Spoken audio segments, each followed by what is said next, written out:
இன்னும் பல வழக்குகள் பாயுமா அப்படிங்கிறத அடுத்தடுத்த தருணங்கள்ல நாம பார்க்கலாம். சவுக்கு சங்கர் மாதிரியானவர்களுடைய செயல்பாடுகள்ங்கிறது ஒட்டுமொத்த ஊடகவியலாளர்கள் மேலையும் நமக்கு ஒரு சந்தேகத்தை எழுப்புறதாக மக்களுக்கு ஒரு அபிப்பிராயம் வரும்.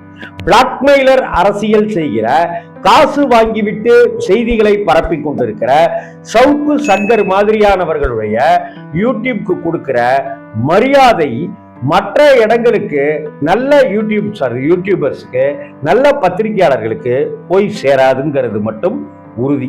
அதனால நல்ல செய்திகளை போட்டு பலனே இல்லை அப்படின்னு ஆயிடும். ஒரு தம்ப்நெயில்ல கசபுசாவா வச்சாதான் அந்த தம்ப்நெயில பார்த்துட்டு நிறைய பேர் வருவாங்கங்கிற எண்ணத்திலிருந்து மக்கள் மாற வேண்டும். அந்த எண்ணத்திலிருந்து மக்கள் மாறினால்தான் நல்ல நல்ல உண்மையான தகவல்கள் மக்களை நோக்கி சென்றடையும்.